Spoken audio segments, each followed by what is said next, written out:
Welcome. Thank you for joining us today. Today, we're going to be speaking with Kim Lewis, the president and CEO of Goodwill East Texas. What happens if you are an entrepreneur and a business owner and are looking for a way to get off the ground?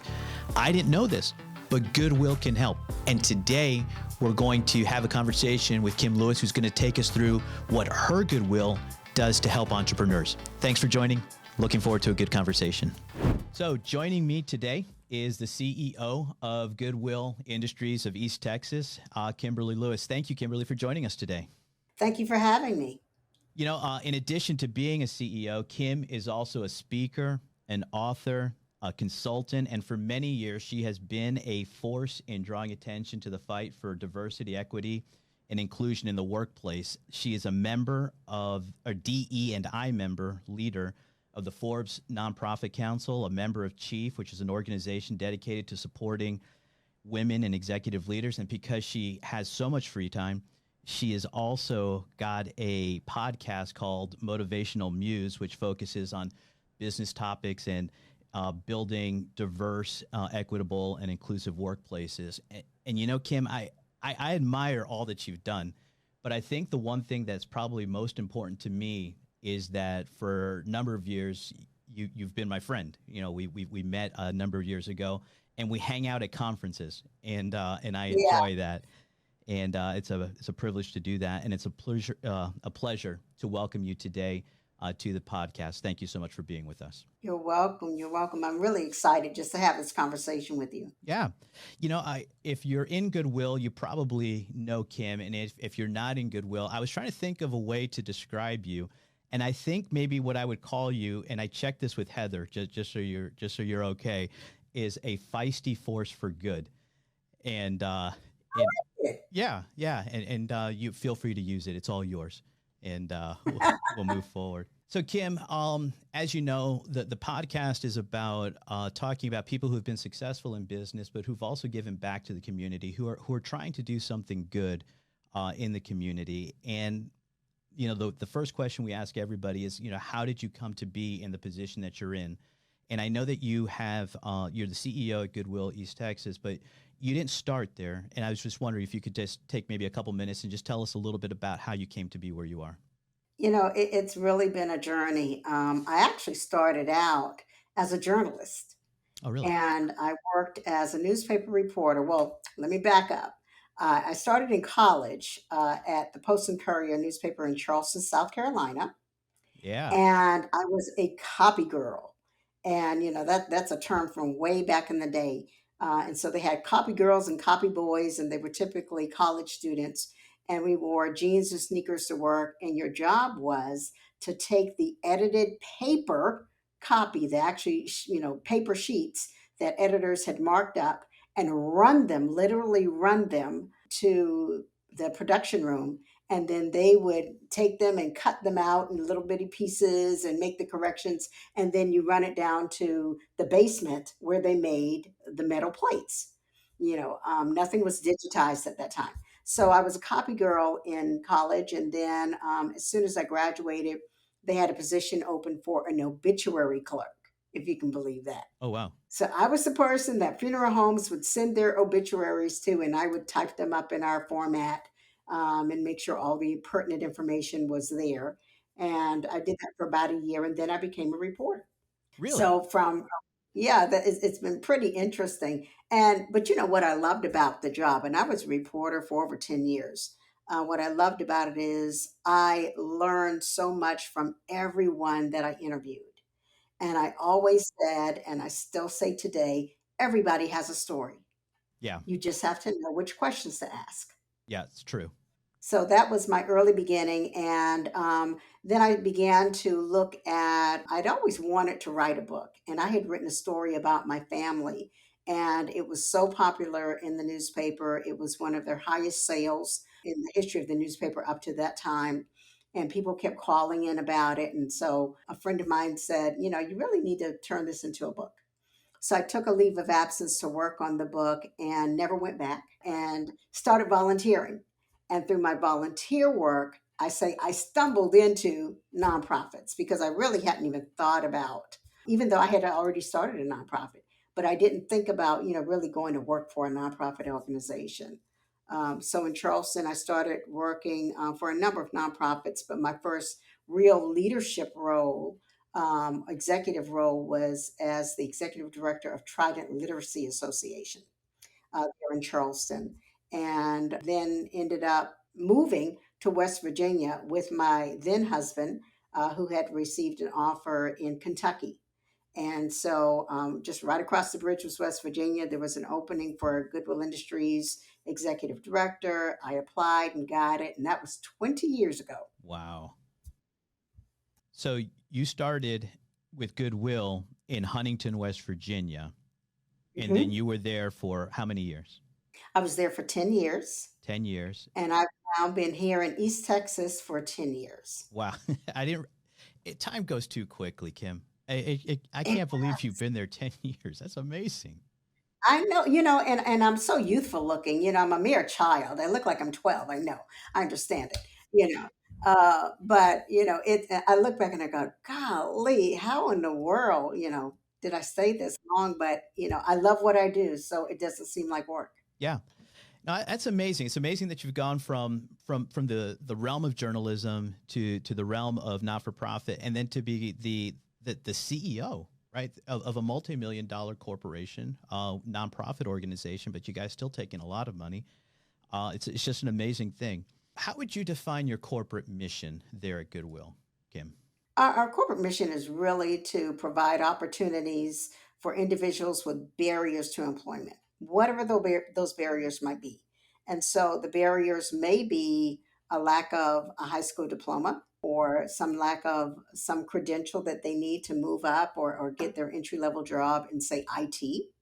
It could be that they have a previous incarceration, and so it's very difficult for them to find a job. It could be that age, either they have a hard time finding a job because they're young and they don't have the experience, or because they're an older adult and they find it difficult to find a job in that space. Or, like most people think of Goodwill, they could have a disability.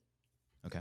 When I first started working with Goodwill, I think the motto or the phrase that stood out to me the most that I still think of today is not giving a hand out but a hand up, right? Helping people fish for themselves, helping people take care of themselves, and what what a way to really support people and and the dignity support the dignity of people to allow them to make money for themselves and to support themselves. That's a wonderful thing. Absolutely. So that's your corporate mission. And my guess is that if you are working in that position, that this aligns with maybe your personal mission. Would you mind sharing what your personal mission is? Absolutely. Many years ago, when I was a reporter at the Post Courier, I enjoyed my work there, but I felt like I should be doing more, that there was more for me to do. And I said a prayer and I asked that my vocation match my invocation.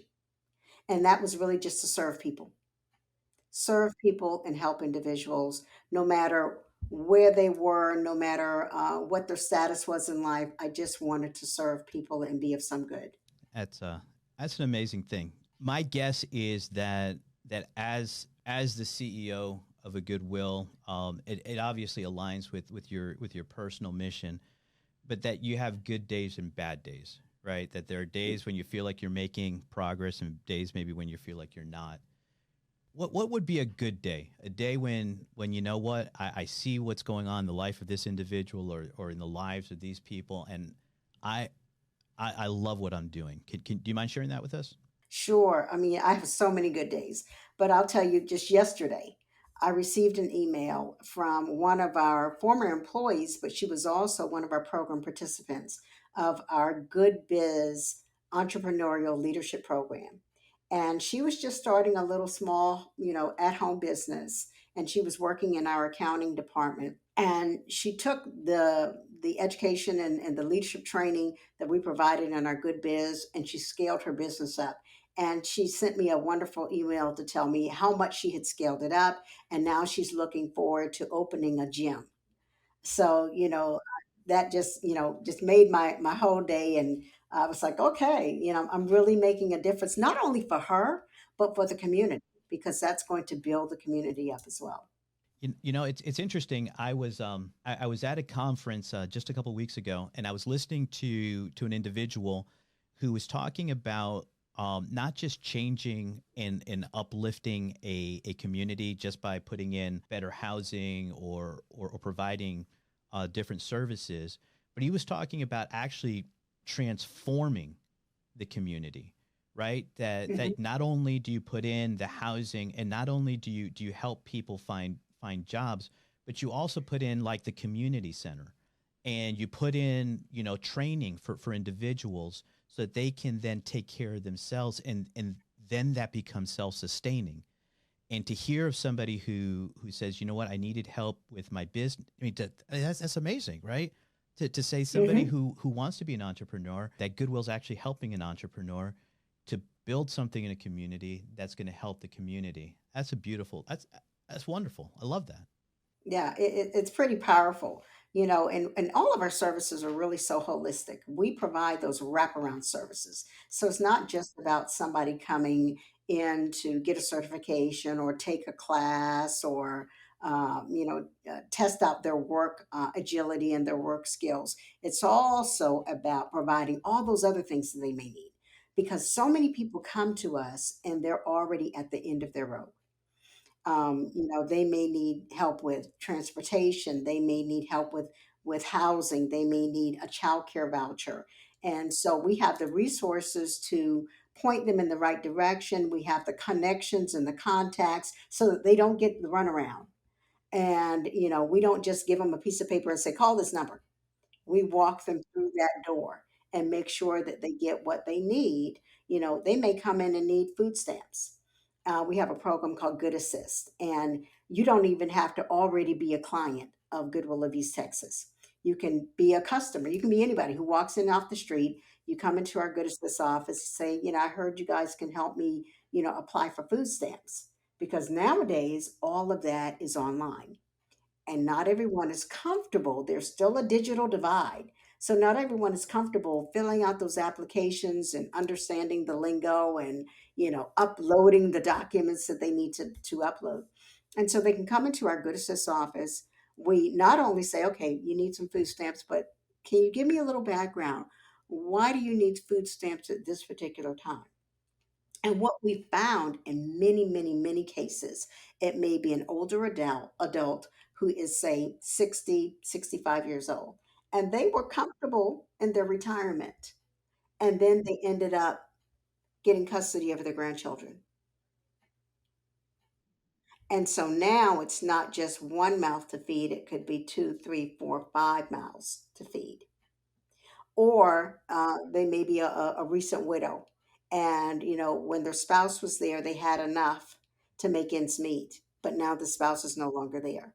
And so then we ask them, okay, what seems to be the issue? Perhaps it's medical expenses have increased and they need to they just need extra help. And so we help them to fill out all that paperwork, but then we say, okay, perhaps you need or would like a part-time job or a full-time job. And so then we help them with their resume. We help them to apply for jobs online and, you know, really assess whatever it is that they need to help them to move forward to be sustainable. I love that. I love the fact that Goodwills are able to do that. I love that you're able to do that. But not every day can be a good day, right? And Mhm. what challenges are you seeing, Kim? What would be a bad day? Do you have an example of maybe a day that didn't go so great for you guys? I would say, the worst days for us are always when we can't seem to find enough staff persons, you know, and something is going on in the store, and you may only have three people, two people, working an entire shift by themselves, and they're working as hard as they can, and they're giving their best, and you have four people who are supposed to come in for an interview and they don't show up. And I know I'm speaking to the choir because I know there's so many people out there already going through the same exact thing. And so employment issues are huge. or you hire someone and, they stay for 2 weeks, a month, and they're like, I can make more money driving, for Uber. That's extremely frustrating. That's really the majority of the issues. Certainly there are some things that may not go right, like customer complaints. Fortunately, I don't get a lot of those. Get very few of those, so that's really good. Or there may be a process.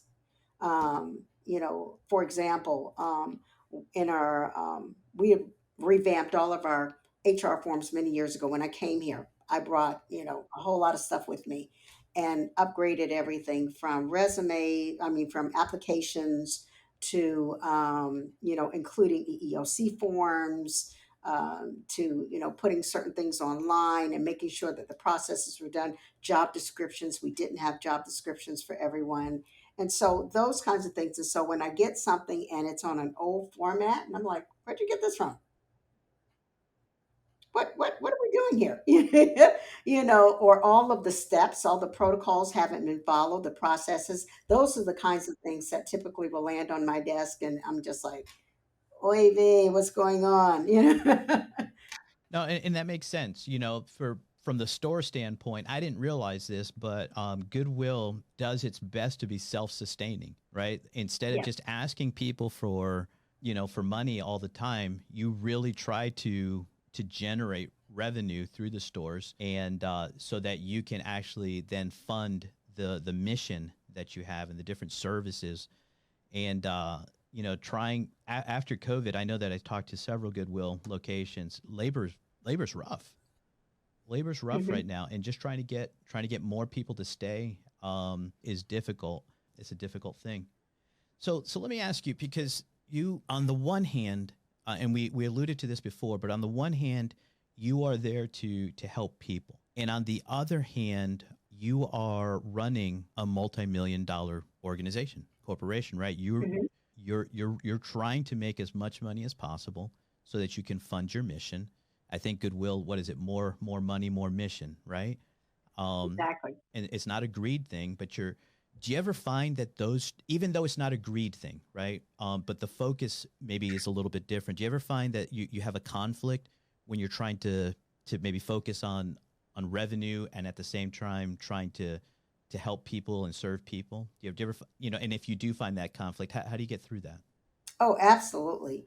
I mean, the bottom line is anytime, staff think about some wonderful program or service they want to provide, one of the first questions I ask is how are we going to pay for it? Yeah. You know, because you cannot do good until you do well. And that means financially well. We have to make sure that, the light bill is paid and that we can pay for the upkeep of all of our stores and our various facilities and that we can pay our staff. I think sometimes people make the assumption that everybody in our stores, for example, oh, they must be clients, that they work for free.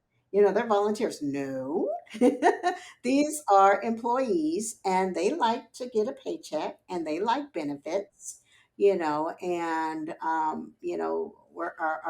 we try to keep our pay rates as competitive as possible. We keep our benefits high.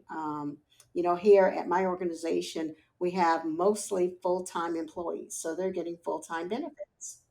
And that's a way to keep your loyal staff on board because, people need benefits. So, that's I think, the hard part, because sometimes you have to look at the bottom line, and you may have a program that is doing good work, but it's costing you way too much to operate. And so those are the tough calls that you have to make from time to time, and not be able to always sustain those. So, we do some fundraising and grant writing to help kind of shore that end up. Certainly, our stores. The benefit of that is, let me tell you, our stores. And when I speak to grantors, I stress this: that hey, with our stores, you're not paying for you're not paying my salary, and you're not even necessarily paying the light bill or you're not paying the lease and all of that because our stores are taking care of that. All of that top structure, or foundational expenses that every business And I stress that we are still a business. Every business incurs, our stores carry the majority of that. And whatever is left over then supports our mission. But if we're going to grow mission, we have to seek dollars elsewhere. Yeah, I don't think I've ever heard that. You cannot do good until you do well. That's so true. And you have to be innovative on the revenue side as well as the mission side. It's Mhm. Yeah. So what's the latest thing then? What's the latest for you, Kim? What's the latest venture that you guys, either as a corporation or you personally, are looking to do next? Well, I'll tell you one thing that I started. We just 4 years ago. Going into our fourth year now. Is our Good Biz leadership program. And I started this with a grant from Microsoft for Black and Brown entrepreneurs, male and females, who were either already in business or they had a business idea and wanted to launch their business. But it's not a business 101 per se, it is really a leadership boot camp, if you will. And we partner with the Global Good Fund, which is another national organization, and they have a 360 assessment that they provide for our students. We take no more than 20. And then we have these incredible coaches and mentors that come in and work virtually. So it's a wonderful thing because then they can set the program up based on the available time and schedule of these entrepreneurs. Because entrepreneurs, and you know yourself, you're an entrepreneur, never have enough time, and you may not be able to go and sit from 9 to 5 in a class, for 6 months. But if you can, for 6 months, right? But if you can have some classes that are in the evenings, you can have some sessions that are with the group, or you can meet with your coach or your mentor at another time that fits into your schedule, and continue to scale your business. And it's like having your own personal mastermind group, and it's just absolutely awesome. And so we've actually gotten some attention for that program. I was only going to run it for 3 years, and it has just exploded, and so many people have benefited from it that we are now in our fourth year, in our fourth cohort. And some funders have also expressed an interest in helping us to scale it up to other Goodwills. What possessed you? I mean, did you see this somewhere else, or did you what? How did you do this? Well, let me tell you what made me think about it. This was during COVID, and I was reading some Forbes articles and other articles about the disparity of small businesses, particularly those that are operated by Black and Brown individuals. They did not get a lot of the COVID relief dollars because they didn't have, they had small little cottage businesses. And so they didn't get a lot of those COVID relief dollars because they either weren't eligible because their business wasn't at that level, or many of them were afraid to even apply because it's like, I'm not so sure about this government thing, you know. And so they struggled, and many of them, closed their doors. And I thought, what can I do? And I saw that happening right here in my own community in East Texas. And I thought, what can I do to help that community? Because we had many, Black and Brown entrepreneurs here in East Texas. And I said, what can I do? And so at the same time, we were looking at some opportunities that Microsoft was offering, and they were impressed by the work that we were already doing for disproportionate members of our community. And we're already impressed with a lot of the DEI work that I do. You find my blogs, I do blogs, podcasts, all of that, and a lot of that is on DEI. And so when we had the initial orientation, just to discuss, my grant writer was on the call just to discuss, what was available. They said, "Oh, by the way, everybody who's on the call, you've already been pre-approved. So, just decide what program you want to do, or, what program you want to fund, or what you want to support. It's up to you." And I thought, now's my chance. But I will say there is a Good Biz program in Atlanta. Theirs is a little bit different. Theirs is more of a kind of one-on-one, teach you how to start your business kind of thing. And I know we've had from time to time when the economy is really challenged, A few Goodwills have started, programs to help entrepreneurs. But this one has a very different spin to it, and it's that leadership because we realize that if you build the leaders up, they can do anything.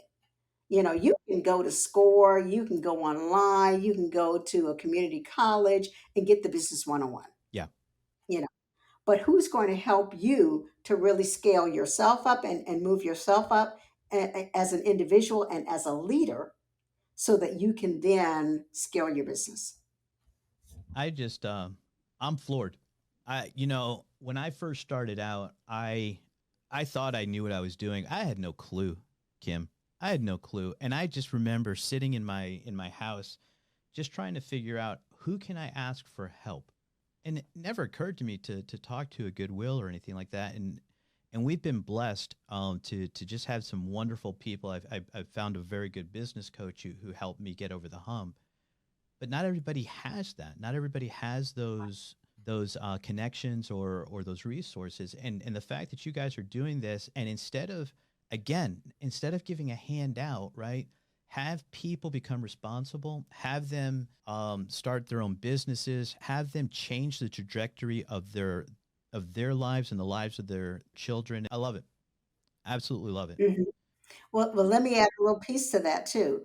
All of the successful graduates, when they have their graduation ceremony, they not only receive their certificate of graduation and get their picture and all of that kind of thing, but we also give them $1,000.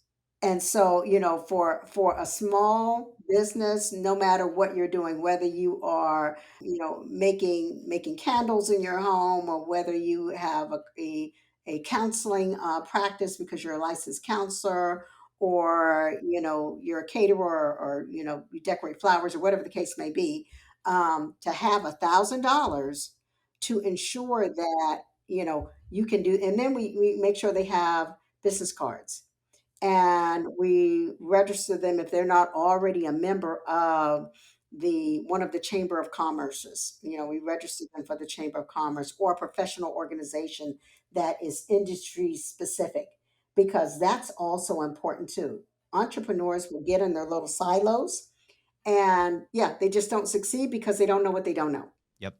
I'm getting goosebumps. I love the fact that you do this. I wish I had known about you guys when I first started. That's a beautiful, beautiful thing. Kim, if there was anybody who wanted to learn more about this, whether it's another Goodwill who says, "Hey, we'd love to talk to you about this," or somebody who says, "You know what, I need help," even if they're not from Tyler, Texas, right? There's got to be resources for entrepreneurs out there who are looking for help. How would they get in touch with you? Just email me, kim.lewis, Lewis, at Goodwill, ETX.com. You can also find me on LinkedIn. You can find me on Facebook, or you can call here at the office at 903-593-8438, extension 1008. I'd be more than happy to help anyone. That's wonderful, and we'll make sure that we include all of that with the when we post this. So I want to be cognizant of your time, and you've given so much to us. Maybe just a couple more things as we wrap this up here. What book would you say has had the most? And this is a question we ask everybody who's on the show. Just two things. Number one, a book, and then number two, advice. What book would you say has had the most impact or contributed the most to your success? I'm going to go way back. There's a tiny little book that's called The 1 Minute Manager. I don't know if you're familiar with it. It's about as big as my finger. And I remember reading that when I started with Goodwill 20 years ago. And I've gone back to it and I have suggested it to, new CEOs and new high level executives, managers. We tend to be control freaks, and you don't have to have your hands and your fingers and toes in everything. And if you learn to ask the right questions, you will find that your team will rise. Water seeks its own level. So your expectation will reveal itself, and that 1 minute manager really hone that in, and help me to learn what questions to ask and just kind of sit back sometimes and give them time to think about it. Yep. and they'll come up with the solution because they already know it better than I do. Yeah, that's wonderful. You know, I've seen it, I've not read it, but because you have told me, I'm gonna I'm gonna read this. Yes. And then if you could go back in time, like if you could look at yourself, 20, 30 years ago, what advice would you give to that younger you? Mm, do it afraid anyway. One more time. Do it afraid anyway. Do it afraid anyway. What does that mean? Because so many times I was so afraid to step out there on my own. It's hard for a lot of people to believe that because I look like I'm so confident and put together today, but there were a lot of opportunities I just kind of let go by me because I was afraid to step out there. I was afraid of what other people might say or think, or when I would get that pushback or those microaggressions, I would just kind of, shrink back and say, maybe that's not for me. And so now, I've learned experience is a great teacher. It doesn't matter, how many butterflies are in my stomach, do it anyway. Wow, I love it. Do it afraid. Say that one more time. Forgive me. Do it afraid anyway. Do it afraid anyway. Yeah, you gave me a bunch of stuff to write down today. I love this. Do it afraid anyway. We gotta print these up on some t-shirts or something. Do it afraid anyway. And I think that's one thing. You're right that people think that business owners and entrepreneurs, they don't struggle with this, but many times we're doing this and we're afraid while we're doing it, right? Because there's nothing to fall back on, and Hmm. sometimes you do it, and sometimes you let opportunities pass you by. I love the conversation that we've had. You've been an inspiration to me just listening to all of this today. I hope that those who are listening are also inspired. And again, if you heard something that you'd like to talk to Kim more about, please feel free to reach out to her. I want to thank you, Kim, for coming on today. Thank you for sharing so much of yourself. I really appreciate it. You're welcome. It's been a pleasure. All right, you have a great day. Thank you. You too.